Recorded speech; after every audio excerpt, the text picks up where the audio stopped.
física. Bueno, hoy tenemos un invitado especial, el ingeniero César Talero Jiménez. Bueno, y pues es quien va a dar la conferencia hoy, pero pues en realidad los invitados son dos. También está con nosotros el ingeniero Johnny Turizo. Ellos dos hacen parte del soporte técnico, científico del Departamento de Física de la Universidad de los Andes. César Talero es el coordinador de los laboratorios de investigación y el ingeniero Johnny Turizo es quien da el soporte en todo lo que tiene que ver pues, con la electrónica, es ingeniero electrónico. César es ingeniero eléctrico, ambos egresados de la Universidad Distrital. Y pues dan soporte a todo el trabajo experimental, científico que se desarrolla en el Departamento de Física de la Universidad de los Andes. Para mí es muy gustoso tenerlos acá, pues porque además debo hacer un reconocimiento que nunca se hace, ¿no? La investigación en cualquier universidad, en cualquier centro de investigación, instituto, lo que usted quiera, en lo que tiene que ver con la parte experimental, está fuertemente, de manera fundamental, apoyada y soportada por personas como César y Johnny, ¿sí? Y particularmente yo soy uno de los beneficiarios del apoyo que ellos ofrecieron durante mis estudios de doctorado, porque, es decir, sin el soporte que ellos ofrecen, realmente es imposible hacer investigación en el campo experimental. Entonces, pues hoy César, que cariño me digo tocadito, nos va a ofrecer una conferencia sobre la planta de criogenia, que es un proyecto que tiene la Universidad de los Andes, el Departamento de Física de última tecnología, que nos va a contar sobre pues, ese proyecto, sobre sus aplicaciones, sobre las posibilidades de trabajo, de cooperación y de apoyo. Entonces, pues recibámoslos con un aplauso. Muchas gracias.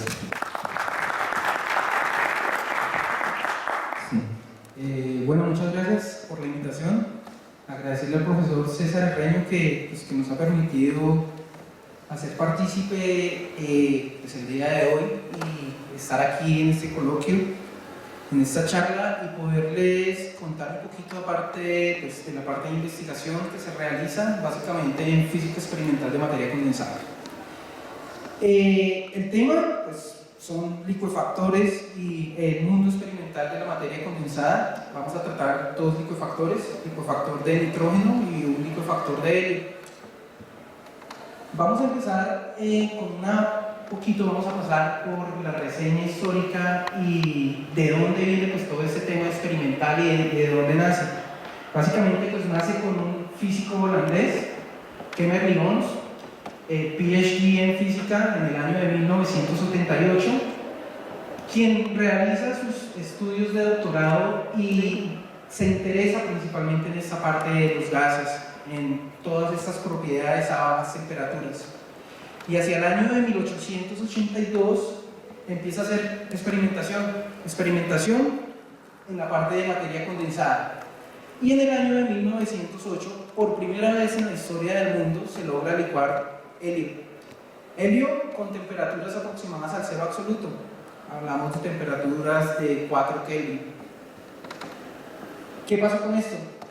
Hacia el año de 1911 realiza un estudio en materiales metálicos y logra encontrar que la resistencia de un material metálico pues llegaba a un momento en el que decaía muy bruscamente a cero, y es allí cuando nace por primera vez el tema de la superconductividad, que en principio se llamó paraconductividad. ¿Él qué esperaba ver? Él esperaba ver que esto decayera linealmente hasta llegar a temperaturas cercanas al cero absoluto. Pero lo que encontró fue este fenómeno, lo cual lo hizo acreedor en el año de 1913 al Premio Nobel de Física.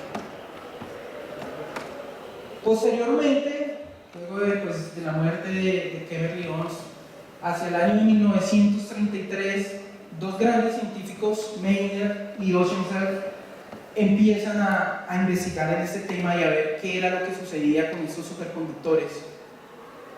Se interesan en los campos magnéticos y básicamente pues encuentran un fenómeno en el cual un metal, luego de estar en su estado superconductor, repelía el campo magnético, o básicamente no dejaba que el campo magnético lo atravesara.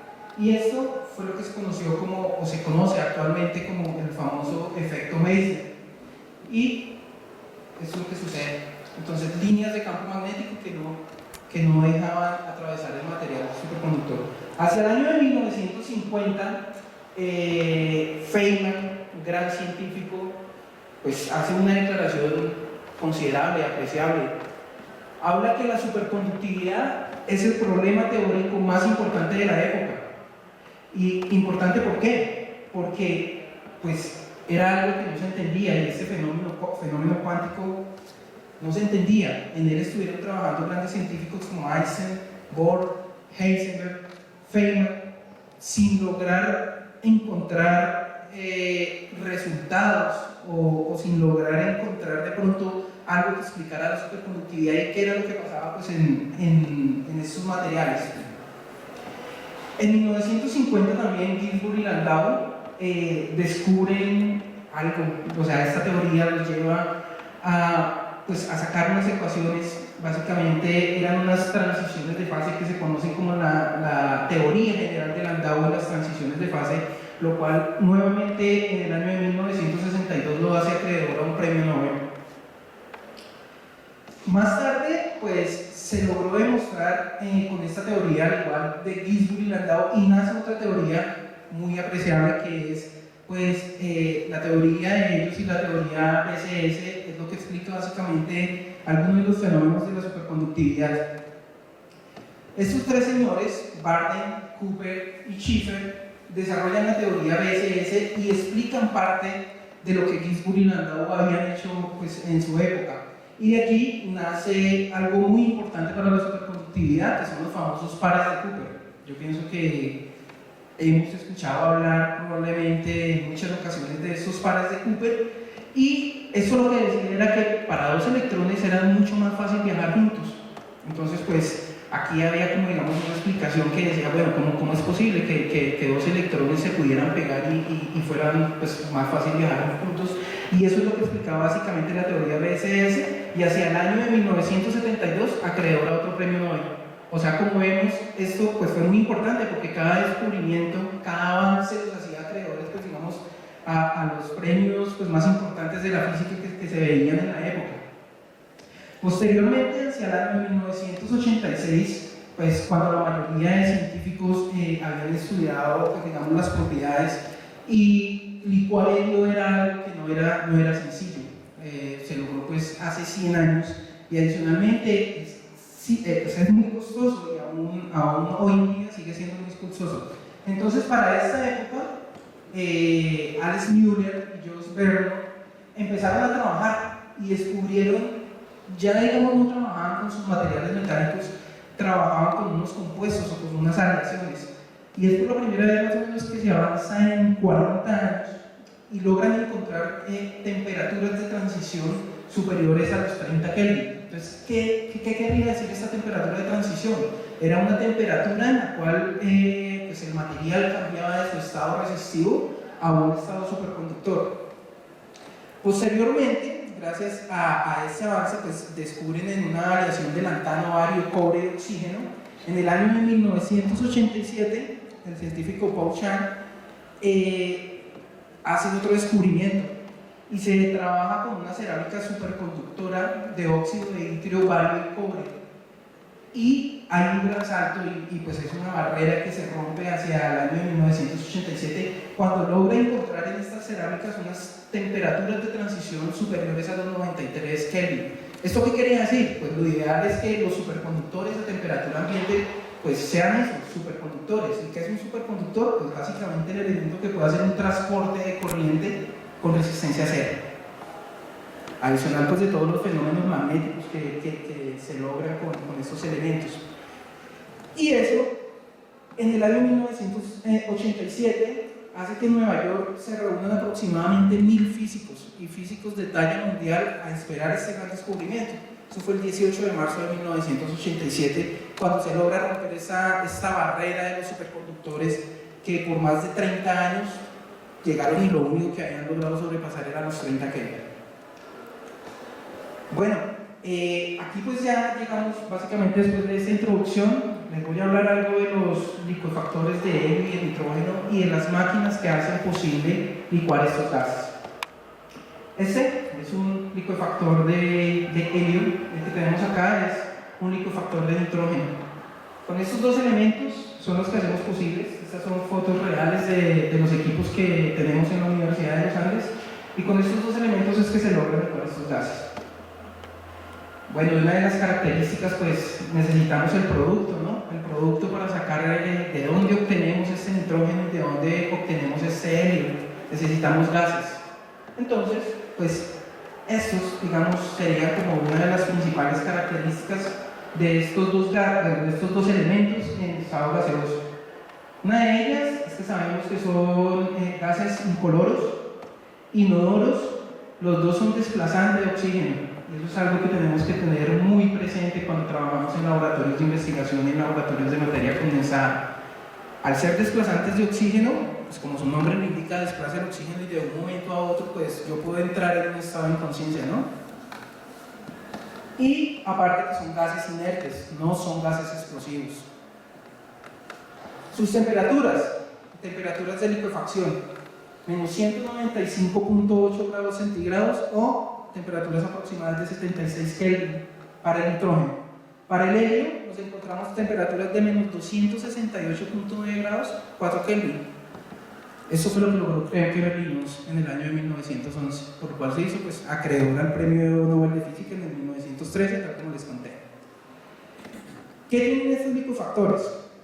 Estos licuefactores básicamente trabajan con unos ciclos Stirling. Son motores, tienen acoplados acá, esto es como un carro, yo le digo, tiene pistones, tiene bielas, tiene anillos, tiene unos desplazadores, y en este cabezal está lleno de un material aislante. Este material aislante que se encuentra en esta zona es donde, digamos, donde se hace básicamente el proceso de licuefacción, o donde se licúa este gas. El gas de trabajo que tenemos para esta máquina es helio. ¿Por qué helio? Porque sabemos que el helio se licúa a una temperatura de 4 Kelvin. ¿Y el nitrógeno a qué temperatura? 76 Kelvin. Entonces, utilizando un gas que puede estar, digamos, a una temperatura de 40 Kelvin, no está licuado, pero está muy frío, puedo yo condensar ese nitrógeno o condensar ese aire que ingresa a la máquina. Vamos a explicar un poquito cómo es que funciona todo eso. Bueno. Básicamente pues la máquina está compuesta por 4 pistones, ¿sí? Dentro de ellos pues no me voy a detener a explicar el ciclo Stirling, pero son procesos de compresión y expansión de gases a volúmenes constantes, ¿verdad? Este es el ciclo ideal que yo esperaría en la máquina y este es el ciclo real que yo tengo en la máquina. ¿Por qué? Por todas las pérdidas que hay dentro de este sistema. Esto acá lo que me muestra, estos son los desplazadores de la máquina, pistones, y en esas cavidades es donde se ejecutan todos los ciclos de compresión y expansión. ¿De compresión y expansión de qué gas? Del gas helio. Aquí no estoy en contacto con el aire no entra en contacto en ningún momento con este gas, únicamente por transferencia térmica en el cabezote, en este cabezote, es que yo logro hacer la licuefacción. Bueno, y el producto que utilizamos para esto, ¿de dónde pues, obtenemos el nitrógeno líquido? El nitrógeno líquido, pues básicamente lo sacamos de esa es la fórmula mágica. ¿Y esta fórmula qué es? Aire. Entonces, ¿qué tengo en la composición del aire? 78% de nitrógeno, 21% de oxígeno y 1% de otros gases. ¿Qué otros gases? Gases no condensables. Gases no condensables a la temperatura de licuefacción del nitrógeno. Obtengo trazas de helio, trazas de CO2, agua. Y bueno, ¿cómo funciona esto? La máquina primeramente tiene varias etapas.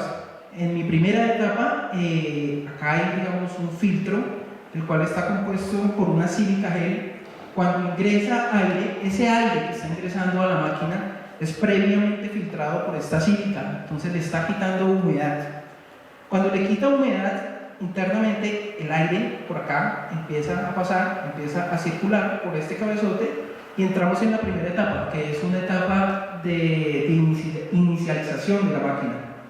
En esta etapa de inicialización, que tarda aproximadamente 2 horas, en esta columna de destilación o una columna de fraccionamiento está cayendo aire líquido, aire condensado. ¿Por qué? Por la acción de compresión y expansión que encuentro del helio en esta zona, y la cual al entrar en contacto con el aire se condensa. Entonces básicamente acá que cae aire líquido. Ese aire líquido entra posteriormente en una etapa de producción después de 1h30, para lo cual utilizo esta perilla, y en primera instancia por esta boca o por esta bocatoma es donde empieza a salir, digamos, mi primera parte pues, de nitrógeno, pues con algo contaminado de oxígeno. Cuando yo hago el cambio en esta válvula, acá hay unos procesos físicos. Esta máquina no tiene nada mecánico, ni electrónico, ni eléctrico, sino únicamente por unos procesos físicos empieza a haber una separación de oxígeno y nitrógeno. El aire que está bajando por esta máquina empieza a enriquecerse con un nitrógeno, con un baño que encontramos al fondo, un baño de aire líquido, y ese nitrógeno se evapora. Al evaporarse, el aire que está ingresando a la máquina empieza como a saturarse del gas nitrógeno que está circulando, y eso pues yo lo puedo ver acá con unas perillitas, y esa perilla me dice, bueno, cuánto aire está entrando a la máquina y cuánto oxígeno estoy sacando. Estos dos valores tienen que estar directamente relacionados. ¿Por qué? Primero, estoy aprovechando este 78% de nitrógeno, y lo que necesito es que me salga un nitrógeno de pureza. Si la cantidad de oxígeno que yo saco es superior en más de una marquita de estas que veo acá, eso quiere decir que estoy perdiendo eficiencia en la máquina y que también estoy sacando nitrógeno gaseoso. Si está muy abajo, ¿qué me indica? Por ejemplo, si está una línea menos, indica que el nitrógeno que está saliendo por esto está saliendo con trazas de oxígeno. La pureza que yo puedo obtener en estas máquinas en el nitrógeno son aproximadamente el 95-97%. Pero hay otro proceso bien interesante. ¿Qué sucede con este 1% de los gases no condensables? Esos gases, ustedes ven acá que hay 4 perillitas, y cada perilla de esas me está sacando esos gases. Conecto una bomba de vacío y eso es lo que me permite que este nitrógeno no se me contamine.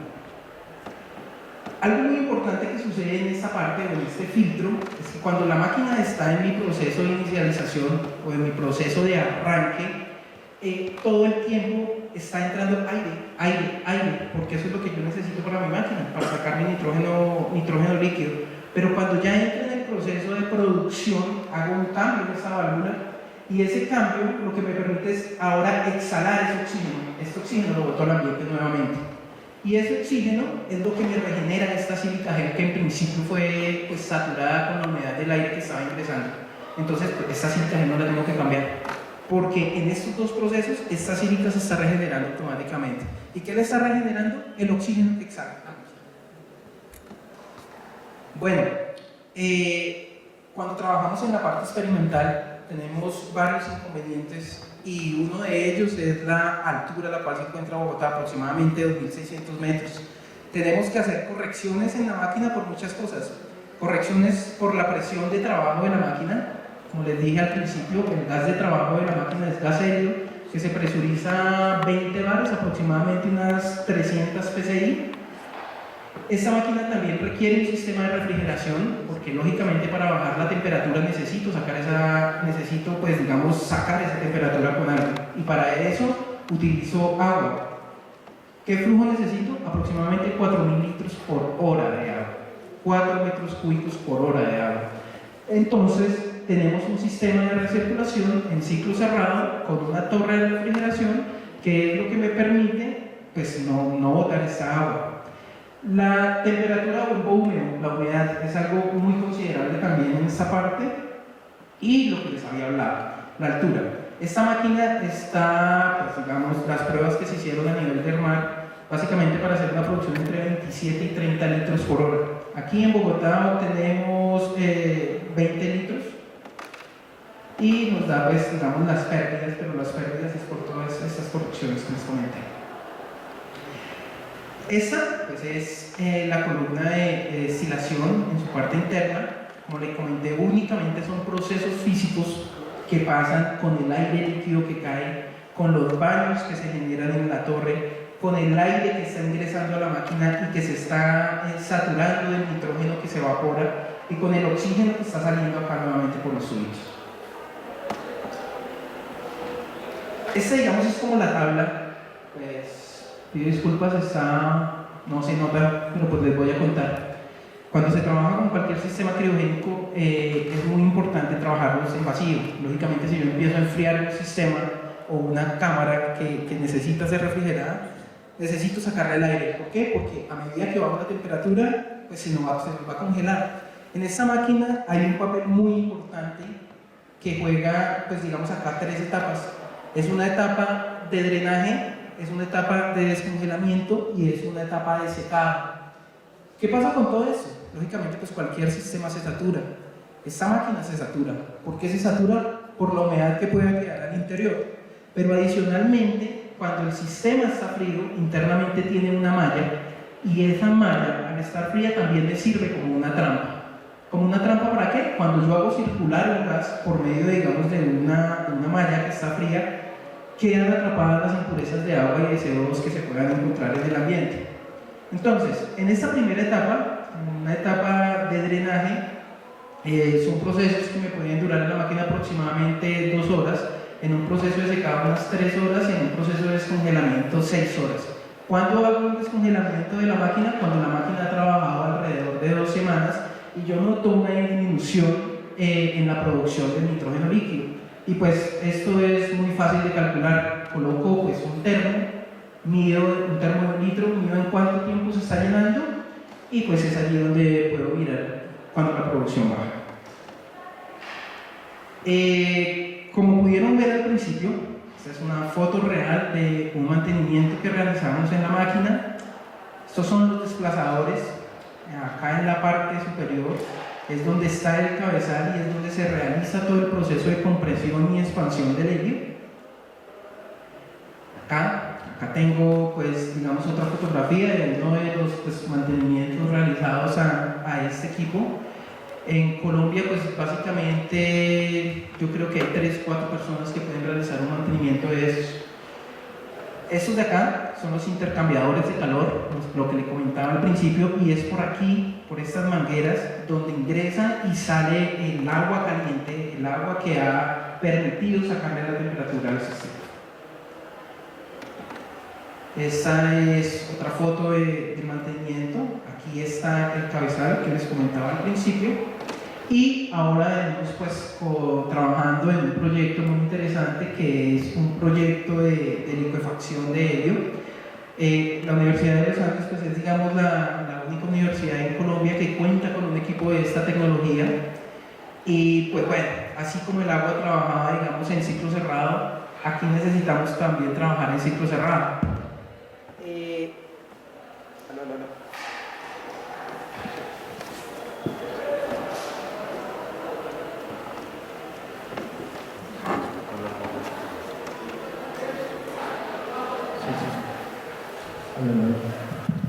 Bueno, entonces, como les comentaba, tenemos, digamos, acá un equipo, y esta es como la infraestructura que tenemos instalada, y les voy a contar, pues, cómo funciona esto. Los liquefactores, pues, básicamente hacen lo mismo, sea un liquefactor de helio o sea un liquefactor de nitrógeno, siempre utilizan, digamos, gas helio. Inclusive en el liquefactor de nitrógeno podía utilizar, por ejemplo, hidrógeno, pero pues ya sabemos que el hidrógeno es un gas altamente explosivo, y sabiendo que puedo utilizar un gas inerte, pues ¿por qué utilizar un gas inerte, verdad? Puedo obtener un poco de eficiencia en la máquina, pero pues es mejor la seguridad. Dentro de este sistema funciona lo que es ciclo cerrado. Les voy a explicar acá un poquito cómo es esto. Tenemos nuestros equipos, pueden ser imanes superconductores, a los cuales yo inicialmente cargo con helio en su fase líquida. Este helio que está en el equipo empieza a evaporarse, pero pues no puedo botar este helio al ambiente. Un litro de helio líquido comercialmente está valiendo alrededor de 110.000 pesos. Y para hacer una prueba en un equipo necesito más o menos unos 200 litros. Entonces estamos hablando 20 millones de pesos. Ese helio que se evapora pasa por un dispositivo que me permite regular el flujo en el equipo. Posteriormente, ese helio lo almaceno en un globo de recuperación y por medio de un sistema Back Pressure Controller puedo, digamos, regular y hacer con este compresor de recuperación un acoplamiento de ese sistema para que el helio que está en esa bolsa sea almacenado nuevamente en cilindros. ¿A qué presión? Estamos hablando de presiones aproximadas de 2.200 libras. Ese helio que se almacena en este sistema pasa por un sistema de regulación y es purificado. Este es el purificador. ¿El purificador qué es? Básicamente otro liquefactor que tiene internamente unas serpentinas y cuando circula gas helio, quedan condensadas las impurezas y me garantiza que le voy a entregar, digamos, al licuador, que es este sistema de acá, un gas con purezas superiores a grado 5. Estoy hablando de purezas de 99.999. 5 9, eso me da grado 5. Y esta máquina me garantiza que me entrega un producto mejor. Si yo el liquefactor de helio traigo gas muy puro, lógicamente pues aumenta la eficiencia y aumento la producción. El sistema con el que se cuenta es un sistema completamente automatizado, ¿sí? En el que le puedo dar procesos de liquefacción, procesos de transferencia, procesos de purga y limpiado. Como les comenté al principio, ciertas impurezas pues también pasan. Adicionalmente, pues sabiendo que tengo el purificador y me está entregando un gas ultra puro. Estos pues son equipos, son fotografías reales de los equipos que tenemos en la Universidad de los Andes. Esto hace parte del laboratorio de nanomagnetismo. Tenemos un BCM, un Vibration Sample Magnetometer o un magnetómetro de muestra vibrante, en el cual puedo hacer mediciones de magnetización. Aquí hay una fotografía de un imán superconductor, el cual pues puedo alcanzar campos magnéticos hasta de 14 teslas. Cuando cargo el sistema, o cuando cargo estos sistemas con el helio líquido, hay cierto porcentaje de helio que se está evaporando, utilizo mis tuberías de recuperación y ese helio es almacenado en una bolsa de recuperación o en un globo de recuperación. Posteriormente, ese helio es succionado por medio del compresor y almacenado en un rack de helio.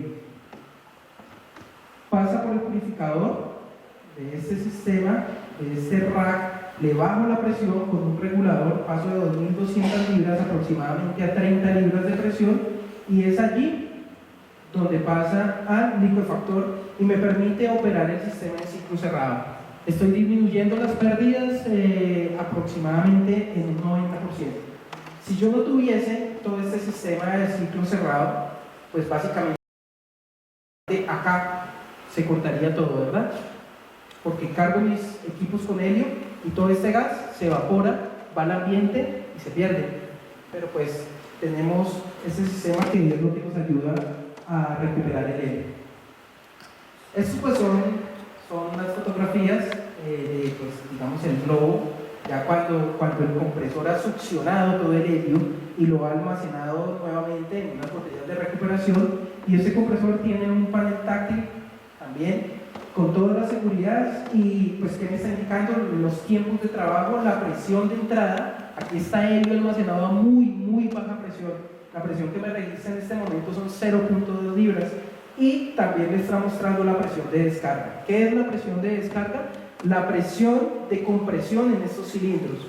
Pero pues bueno, yo juego con un tema importante que es la seguridad, porque pues estos cilindros pueden cargar, digamos, hasta 2.200 libras de presión y se les hace algunas pruebas hidrostáticas más o menos a 2 veces la presión de operación, 5.000 libras, pero yo mi sistema lo tengo para que cuando en esos cilindros hayan 1.900 libras, automáticamente se apague.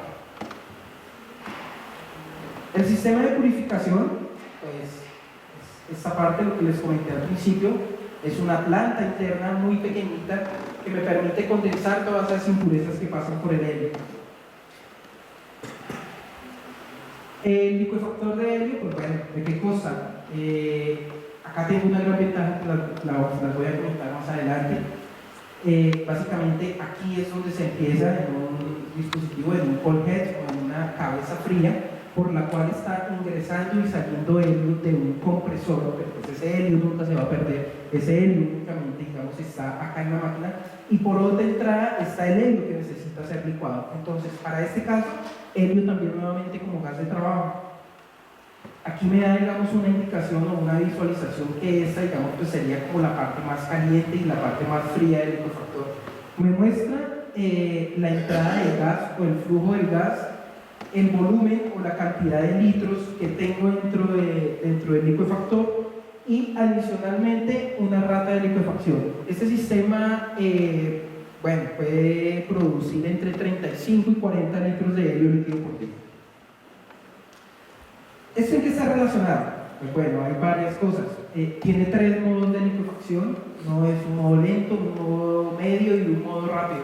Y todos están relacionados directamente con la presión que se encuentra en el DIWAR y con el flujo del gas que está pasando en este momento. Entonces, para iniciar este equipo, ¿yo qué hago? Pues yo siempre lo trabajaría, digamos, lo más lógico sería, bueno, si yo necesito 40 litros de helio por día, pues coloquémoslo en modo rápido y en un día voy a obtener los 40 litros, pero no, eso no funciona así. Yo lo inicio en modo lento. ¿Por qué? Porque es muchísimo más fácil enfriar un flujo, digamos, de 7 litros por minuto que enfriar un flujo de 9 o de 10 litros por minuto. Posteriormente, cuando el sistema está completamente frío y el medidor me registra algo de líquido en el fondo, yo puedo hacer ese cambio. ¿Por qué? Porque ya tengo líquido y la transferencia térmica sería mucho más eficiente.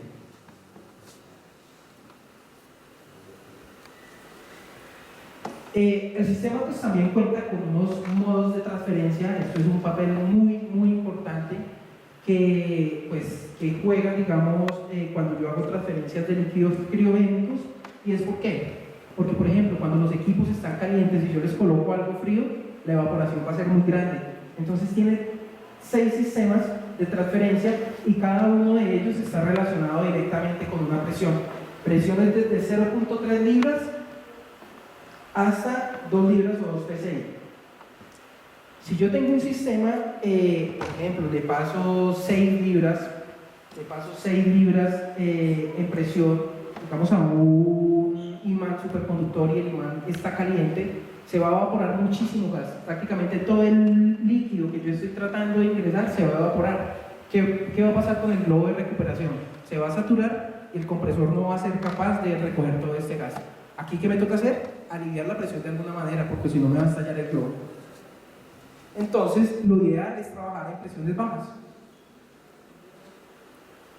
Bueno, otra de las grandes ventajas de las cuales les comenté es que la planta de licuefacción de helio es el mismo DIWAR de transporte. Esto no lo tienen muchos equipos. ¿Por qué? Porque la planta es independiente y después de que la planta me está licuando gas, ese helio yo lo almaceno en unos DIWARs o en unos termos de almacenamiento. ¿Eso qué me permite? Que al licuarse el gas dentro de este sistema o dentro de la planta, que es el mismo DIWAR de transporte, puedo llevar, desconecto la máquina y puedo llevar el helio necesario hasta los laboratorios y hacer una transferencia directa. Entonces, ¿qué estoy suprimiendo acá? El DIWAR. ¿Y eso qué me garantiza? Disminuir las pérdidas en más de un 30%. Pérdidas por transferencias de helio líquido. Pues ya como les comenté al principio, tenemos acá, digamos, el BCM, y es donde se permite o se pueden hacer mediciones de propiedades magnéticas en muestras tipo UL, películas delgadas y mediciones a bajas temperaturas gracias a la planta de criogenia con la cual contamos. Tenemos varios setups de medición para el estudio y propiedades de elementos magnéticos y el superconductor que les comenté al principio, donde pues bueno, puedo hacer digamos estudios de propiedades físicas a altos campos magnéticos, y estos campos magnéticos, campos aproximados de 14 TeV.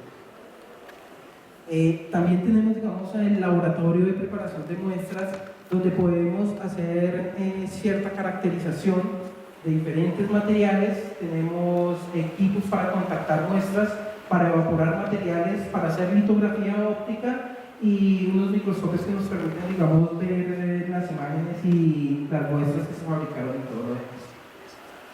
Tenemos un cañón de electrones, que el profesor César estuvo trabajando en su tesis doctoral, en este elemento en el cual se pueden fabricar estructuras multicapas hasta de 8 materiales distintos. Es único en Colombia ese equipo. Y para finalizar, los quiero dejar con un breve video de uno de los grandes descubrimientos de los últimos meses, y fue algo que se logró en la Universidad de Harvard. Los científicos, que fue convertir hidrógeno, o bueno, lograr pasar hidrógeno a la fase metálica.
Lo que logran estos dos científicos es trabajar con gases licuados y colocar hidrógeno y presionarlo, bueno, comprimirlo a una presión aproximada de 400, presiones estimadas, 495 gigapascales. Estoy pues hablando un gigapascal, unos 145.000.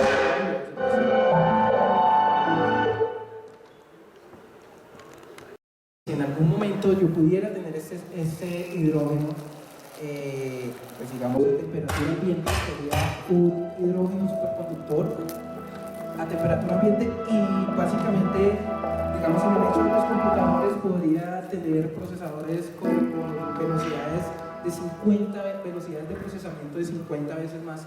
La parte, digamos, de la red eléctrica perdería, pues bueno, me ayudaría para eliminar todas las pérdidas de disipación por efecto Joule que se producen por I². Los equipos de magnetización, equipos muchísimo más pequeños, y pues esto es uno de los pocos avances. Por ejemplo, los trenes de levitación magnética ya no necesitarían nitrógeno ni helio para refrigerar sus bobinas superconductoras, y tampoco unas bobinas superconductoras que me produjeran unos campos magnéticos intensos.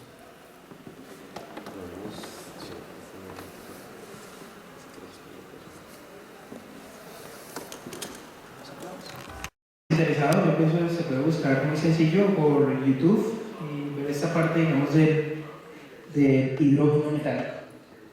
Eso se logra con 2 puntas de diamante también.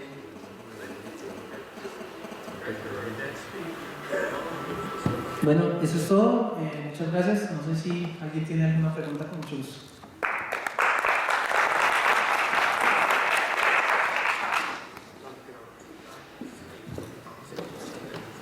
¿Sí? Son 3 y la última. Sí, claro.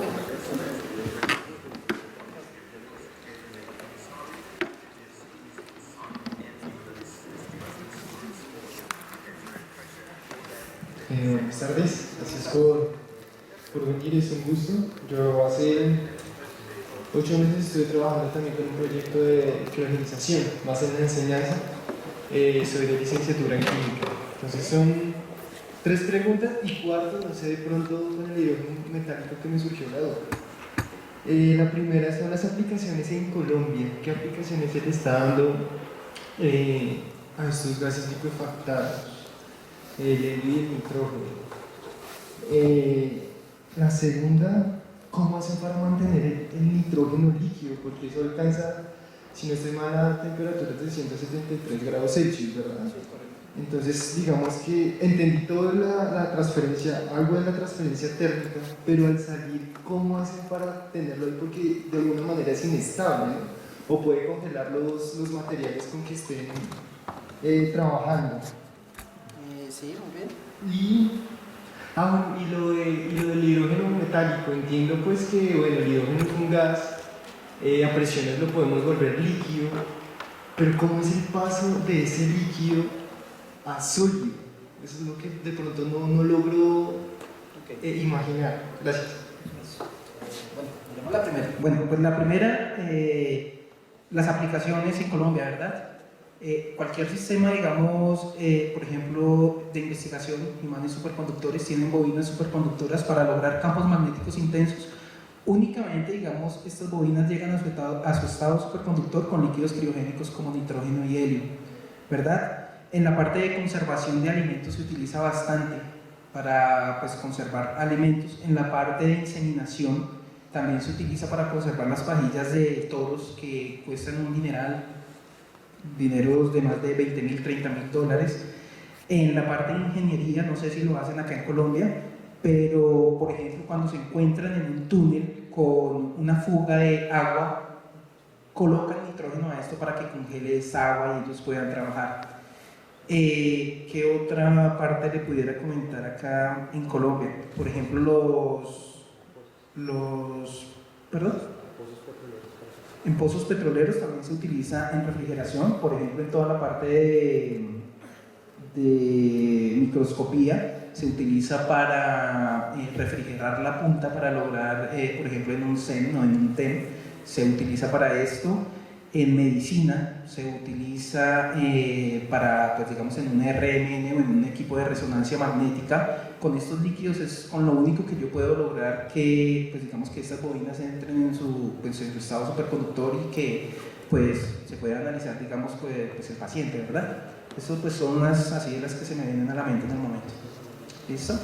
El siguiente punto creo que es algo de cómo se lograba, pues, almacenar este nitrógeno, ¿verdad? Listo. Pues bueno, aquí como se ve, yo tengo pues digamos un DIWAR o un termo de almacenamiento. Eso pues como cualquier termo tiene doble capa, ¿verdad? Y en la capa pues digamos y tiene vacío, entonces ¿eso qué es lo que permite? Pues que no hay una transferencia térmica hacia el exterior. Esa transferencia térmica al exterior y pues bueno, utilizo digamos acá elementos como el acero inoxidable que no me aportan una gran pérdida, pero tengo unas válvulas de alivio. ¿Por qué? Porque en el momento en que yo llegue a presurizar el nitrógeno, esa vaina se estalla y estalla lo que sea, ¿verdad? Entonces tengo unas válvulas acá de alivio, válvulas con presiones de 3, 4 psi, y eso que me permite almacenar todo el líquido acá posible, pero cuando la presión interna de este termo aumenta, libera presión como una olla express. Y eso permite, pues, lógicamente siempre hay evaporación. Lo que usted dice no es estable, pero está líquido. Pero ese vapor, en este DIWAR tenemos unas pérdidas diarias aproximadamente entre el 10 y el 15%. Lógicamente, pues, entre más lleno esté, el 10 y el 15% de su contenido, entre más lleno esté, más se va a perder. Entonces, pues nosotros hicimos un cálculo y más o menos tenemos como que lo ideal es mantener este DIWAR 3/4 partes. Si lo lleno, es un DIWAR de capacidad de 632 litros. Si lo lleno, pues todo al final hasta el borde, 600 litros, y con una evaporación del 20%, más o menos tendría una pérdida de 12 litros y pues eso es considerable. Para el nitrógeno, pues digamos es algo que no es tan crítico porque nuestra materia prima es el aire, pero para el helio no, el helio gaseoso también es bien costoso. Un litro de nitrógeno líquido aproximadamente, comercialmente puede valer 6.000 pesos, un litro de helio 100.000 pesos. En cuanto a temperaturas, el nitrógeno alcanza menores temperaturas que el helio, ¿verdad? No, el helio alcanza, aquí está, el helio en su fase líquida, en su estado líquido, temperaturas de menos 195.8 grados Celsius, aproximadamente 76 Kelvin, y la temperatura del helio menos 268, 4 Kelvin. Y lo de hidrógeno. Ok. Bueno, la otra parte es que todo el helio es importado. Aquí pues en Colombia no hay helio. Entonces el helio, tanto el helio gaseoso como el helio líquido es importado, ¿verdad? Ahora, lo de el hidrógeno, eso se logra con presiones. Y ahí comenté algo de presiones de 495 gigapascales. Y un gigapascal es 145.000 libras de presión, entonces es una presión muy grande y se logra con 2 puntas de diamante. El video hace pues una explicación bien detallada de este tema. Gracias. Ok, muchas gracias. ¿Más preguntas? Quisiera saber qué estudios o qué artículos digamos, que han publicado sobre materiales superconductores con esos dos materiales. ¿Con cuáles materiales? Con nitrógeno y helio. O sea, Pues bueno, es que las investigaciones de superconductividad son muchas. O sea, no, pero que lo hayan hecho la Universidad de los Andes. por ejemplo, el profesor Edgar Patiño tiene varias publicaciones con los crióstatos, con crióstatos ópticos. En este momento no tengo, digamos, el nombre de las publicaciones, pero hay más de 6-7 publicaciones que se han logrado no exactamente, digamos, con los equipos que muestro acá, pero sí con equipos que necesitan helio para funcionar, por ejemplo, con toda la parte de crióstato.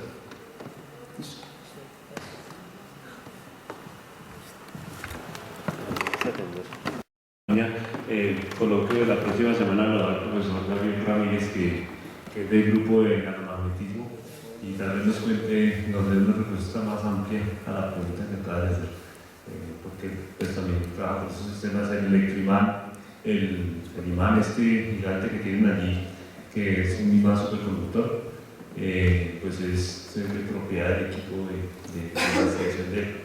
Entonces seguramente Gabriel nos amplíe la respuesta hacia que te tocó. También le puedo mandar la pregunta.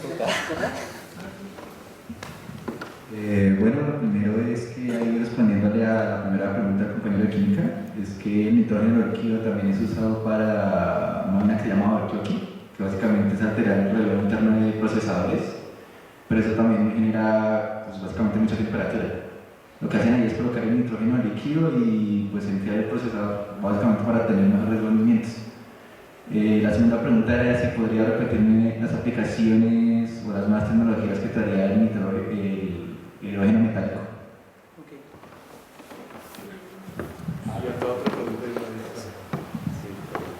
Bueno, buenas tardes. Mi pregunta va con respecto al helio. Se sabe que el helio, como cualquier elemento, tiene diferentes isótopos, ¿sí? Por ejemplo, para realizar la bomba atómica, hasta lo que tengo entendido, se utilizaba no cualquier helio, sino uno en específico. Entonces, la pregunta en sí es: ¿cualquier tipo de helio sirve? Es decir, no específicamente un isótopo es necesario. Bueno, pues respondiendo a la pregunta, la parte del hidrógeno, el hidrógeno a temperatura ambiente se podría comportar como un material superconductor sin necesidad de ser refrigerado. Sabemos que todos los superconductores pues, necesitan ser refrigerados. Entonces, pues digamos la parte, pues una aplicación bien importante sería, así como se lo mencionó, en los procesadores, podría aumentar la velocidad de procesamiento hasta 50 veces. En las líneas de transmisión de energía eléctrica, pues bueno, la gran pregunta es, ¿por qué vemos unas torres gigantes? ¿Por qué vemos unas torres gigantes y por qué se transmite a alto voltaje? Eso básicamente pues tiene su explicación. ¿Su explicación en dónde? Pues en Joule, en la disipación que hay en los conductores, ¿verdad? Entonces la potencia disipada ahí se vería como I cuadrado R, la corriente que se transmite por la resistencia del conductor, ¿verdad? Cuando yo transmito, ¿qué me dice, digamos, que la potencia es el voltaje por la corriente? ¿Sí? Si necesito transmitir a una potencia específica, elevo el voltaje, ¿qué pasa con la corriente? Disminuye. Al bajar la corriente, ¿qué pasa con las pérdidas? I cuadrado R baja. Entonces, estas pérdidas se eliminan, porque si pudiese fabricar un cable con hidrógeno metálico, no tendría R. Entonces, por lo tanto, las pérdidas serían cero. La otra pregunta es, no sirve helio cualquiera. Hay helio 3 y helio 4. Por ejemplo, el helio 4 es el que, con el que logro temperaturas aproximadamente de 4 Kelvin. Con crióstatos de ciclo cerrado cargados con helio 3 puedo obtener temperaturas de 200 milikelvin, inclusive menos, pero no es el mismo helio. ¿Listo?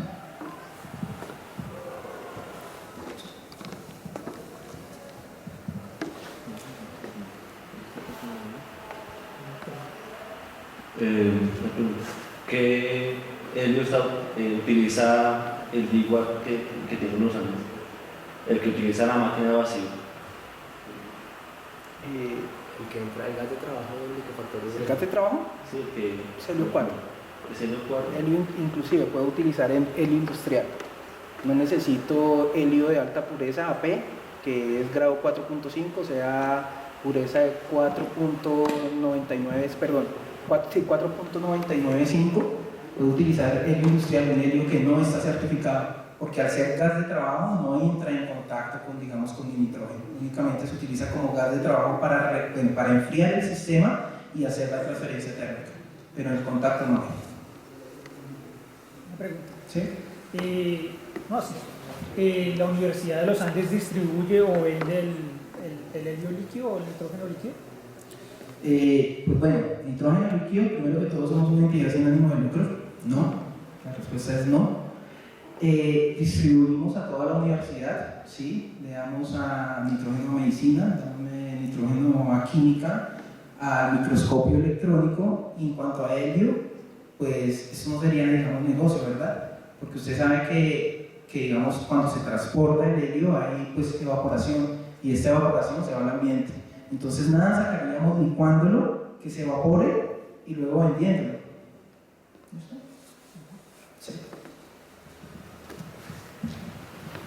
Pues mi pregunta es fácil, digamos bueno, usted sabe todo el proceso de helio y dice que lo venden o lo distribuyen. Entonces, digamos, mi pregunta es si, digamos, hacen el helio, pero y al venderlo necesitan más de donde lo compran. ¿Sí me entiende? Digamos. Sí. Bueno, como les comenté, digamos, todo el helio es importado, ¿verdad? El helio que nosotros, pues, digamos, necesitamos, lo compramos gaseoso. Y aproximadamente de una bala de 8 metros cúbicos de helio puedo sacar 10 litros de helio líquido. Pero ¿qué pasa? Que cuando yo empiezo a enfriar este sistema, esto está a temperatura ambiente. Y es muchísimo el helio que se gasta hasta lograr bajar la temperatura a temperaturas de licuefacción de 4 Kelvin. Entonces, para tener únicamente una gota dentro de este termo, fácilmente puedo necesitar el equivalente a unos 80 metros cúbicos de gas.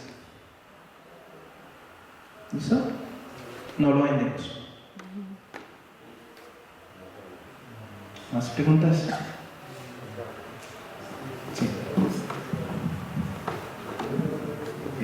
¿Por qué básicamente usan nitrógeno y helio? ¿No se podría usar otros gases como nobles que no sean tampoco, ¿cómo decirlo?, combustibles? Pues bueno, el nitrógeno se utiliza por una razón muy sencilla. Está en el ambiente y es gratis. Y la temperatura de licuefacción está a 76 Kelvin. De ahí, por ejemplo, si tengo una bobina superconductora a 60 Kelvin, por más de que yo le ponga nitrógeno líquido, no va a entrar en su estado superconductor. El helio, ¿por qué lo utilizo? También es un gas noble, pero pues ¿qué otro tipo de pronto de gas noble que pudiera licuar? pues estos digamos son los únicos pues, que yo conozco y que sé que hay cofactores de helio y nitrógeno. Que sepa, no hay de otro tipo. ¿Listo? Y pues lógicamente el helio, porque puedo alcanzar temperaturas de 4 Kelvin. ¿Eso qué quiere decir? Pues que me barre toda la frontera desde 4 hasta los 76 Kelvin. Incluso en el año de 1933, cuando Meissner y Oeschenfeld, pues esto fue un gran avance, porque por primera vez lograron tener materiales con temperaturas de transición que se encontraban alrededor de los 35 Kelvin. Y para este caso utilizaron, digamos, hidrógeno líquido, que tiene unas temperaturas de transición de 20 Kelvin. Hacia el año de 1911, básicamente era el único lugar en el mundo en el que había pues, helio, que lo habían logrado. ¿Más preguntas?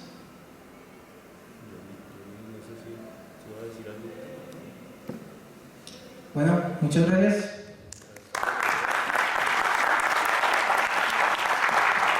Muchas gracias a César Calero, a Johnny Turizo y a ustedes por haber venido. Entonces, pues están invitados en 8 días al próximo coloquio, como acaba de decirlo. Viene el profesor Gabriel Ramírez, ya le llegará la información sobre pues, el resumen y los detalles.